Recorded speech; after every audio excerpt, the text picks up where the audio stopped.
नमस्कार मित्रांनो, मी अमोल मोकाशे आपल्या सर्वांचं स्वागत करतो आश्वत या मराठी यूट्यूब चॅनलमध्ये. आज आपण लाडकी बहीण योजनेची केवायसी मध्ये दुरुस्ती कशी करायची हे पाहणार आहोत. त्यासाठी आपल्याला जायचं आहे गुगल क्रोमवरती. तिथे आपल्याला सर्च करायचं आहे लाडकी बहीण महाराष्ट्र.gov.in ही वेबसाईट. ही वेबसाईट डिस्प्ले झाल्यानंतर आपण त्या वेबसाईटवरती क्लिक करायचं आहे. क्लिक केल्यानंतर तिथे 3 ऑप्शन आपल्याला डिस्प्ले होत आहेत.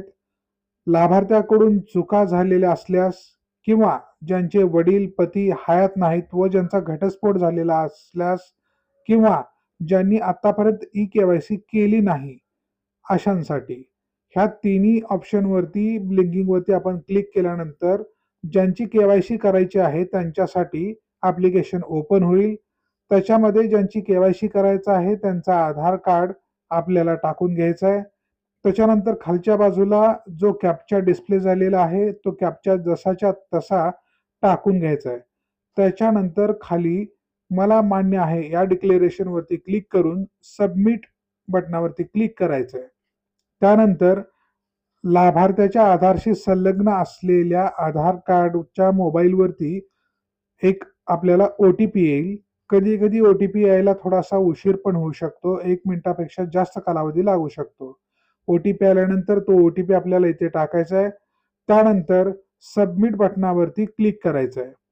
सबमिट बटनावरती क्लिक केल्यानंतर तिथे विवाहित किंवा अविवाहित असे 2 ऑप्शन आहेत. त्याच्यामध्ये विवाहित निवडल्यानंतर वडील हयात आहेत किंवा नाहीत असे 2 ऑप्शन आहेत.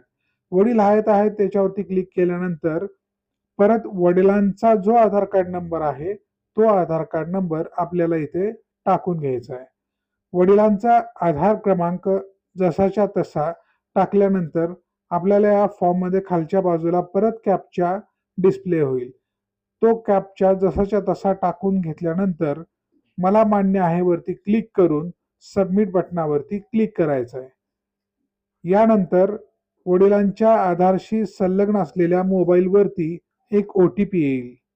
तो ओ-टी-पी आपल्याला जसाच्या तसा इथे आपल्याला टाकून घ्यायचा आहे. ओ-टी-पी यायला थोडासा वेळ लागतो. त्याच्यानंतर ओ-टी-पी आल्यावर ओ-टी-पी टाकून घ्यायचा आहे व सबमिट बटनावरती क्लिक करायचं आहे. सबमिट बटनावरती क्लिक केल्यानंतर आपल्याला पुढील ॲप्लिकेशन ओपन होईल. याच्यामध्ये वडिलांचे नाव आपल्याला डाव्या कोपऱ्यात दिसेल. त्याच्यानंतर जात संवर्ग जो आपला आहे त्या जातीच्या संवर्गावरती क्लिक केल्यानंतर आपल्याला दोन्ही ऑप्शन दिसतायत. जर कोणी नोकरीला आपल्यामध्ये नसेल तर नाही म्हणून क्लिक करायचं आणि ज्यांना पेन्शन मिळत नाही आपल्या घरात तर पेन्शन मिळत नाही म्हणून क्लिक करायचं व डिक्लेरेशनवरती क्लिक करून सबमिट बटनावरती क्लिक करायचं आहे. सबमिट बटनावरती क्लिक केल्यानंतर आपल्याला तुमची ई-केवायसी यशस्वीरित्या पूर्ण झाली आहे असा मेसेज येईल.